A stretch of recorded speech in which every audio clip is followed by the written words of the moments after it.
So how did you end up at the library? Well, I knew a gentleman. I had put in to work at the bank, and was pregnant at the time, and I had miscarriage. So I didn't go. Somebody got filled, the position got filled. And I knew the gentleman that was at the bank. In fact, I knew quite a few of them.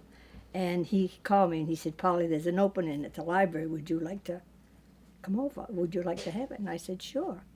So I come over and I worked part-time. I worked 10 hours a week starting out. Okay. Yeah, because my children were...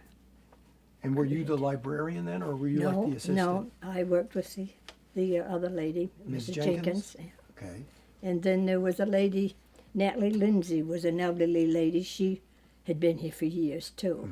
And so there was her and Mrs. Jenkins and myself. And, I can't remember what the other lady's name was, but there was another lady that also worked. So were you here before they added this new edition? No, I came to work shortly after because they put this new edition on 1977. And I came to work sometime in 1977.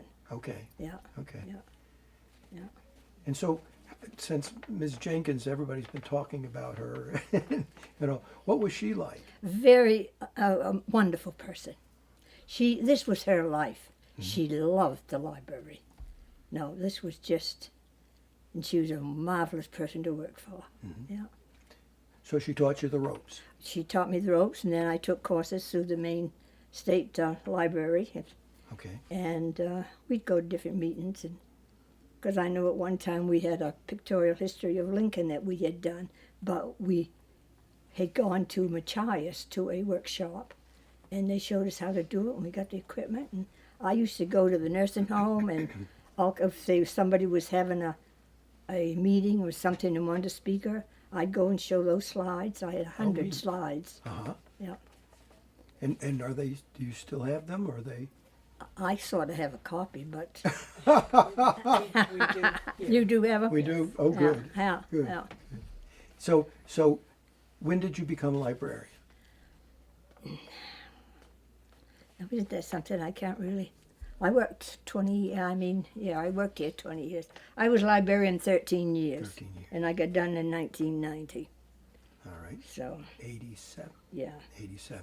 Okay. she got done, and Yeah. I took over. Okay. Yeah.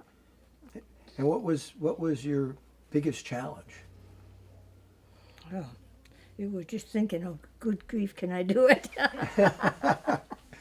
But I loved the children, and I had reading programs, and sometimes my reading programs, I'd have 100 children. Oh, wow. I still today meet, you'd be surprised, like in the summertime when the kids are coming home, Really, last year, a lady came up to me and she said, could I ask you a question? I said, yes. She said, are you the Mrs. Lyons that worked at the library? And I said, yes, I am. She said, well, you never change. And I said, well, she said, I was in every one of your reading programs, your summer reading programs. She said, and even, she said today when I had my children, she said that I never could find one that did what you did. Mm-hmm. I'd sit up tables and make all the little things for them to move Uh-huh. and all that. And then at the end, we'd have a party. I'd make the cakes. I did, the town, didn't come out and they didn't do too much. Too much. Not really. Did they do better over the years? Yes, they did, Good. really. Yes, because I know shortly after I became librarian, they made an adjustment in the wages. And so they really did start doing a little bit for the library. Yeah. Yeah. But now, 1980, we painted the library up here because you had to move all the books. Oh, Yeah, it was a job. And as we put the books back on the shelf, now you see our children's library was in the corner up front. Okay. And then over in the section facing the road was the children's, the younger ones. And then the other section was the junior children. And then the rest, of course, the nonfiction was up front and the fiction was down this way. So when we started putting the books back on the shelf, you just ended up with too many books and not enough shelf for them. So that's when I approached the town, and when this edition was put on, see, they did that room downstairs, and that was eventually, I think, to be a children's library. So I approached the town, and I told them, I said, we've got to do it. And so they did. I got the Boy Scouts, and we moved all those books downstairs into that room down, and that's when the children's library started up downstairs.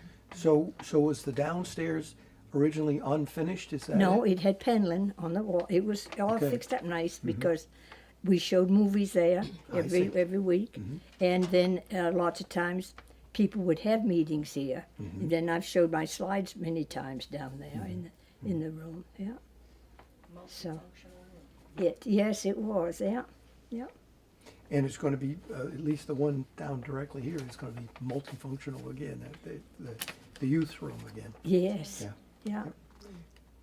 Yeah. I don't have much else to ask, but what sticks out in your mind as perhaps the highlight of your time as the librarian here? I don't know. I think most of it was realizing that you could, if a child come in and found a book that they really liked, and they could take that home and say, "Oh, I just loved that story," then they'll read. My grandson did that. He used to come up on weekends to visit Grammy, and I took him home a book, and he read it. Matter of fact, he and I read it together. And after that, he just loved reading. He said, "Grammy, he said, I really started," he said, "I didn't care to read until I started, you bringing books home for me from the library." Yeah. So it only takes one book for a child to get interested in it. And you show interest in them, and Right. kind of show them different things. And Yep. it's really, Yep. yeah.